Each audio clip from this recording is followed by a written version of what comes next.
రోజులు గడుస్తున్న కొద్దీ కొత్త అంశాలు, సరికొత్త మలుపులు తెరపైకొస్తున్నాయి.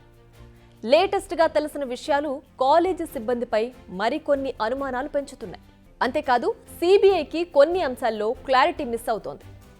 అనుమానితుల లిస్టులో మరికొందరి పేర్లను చేర్చింది సిబిఐ. అల్లారు ముద్దుగా పెంచుకున్న కూతురు కాలేజ్లోని సెమినార్ హాల్లో రక్తపు మడుగులో నిర్జీవంగా పడి ఉంది.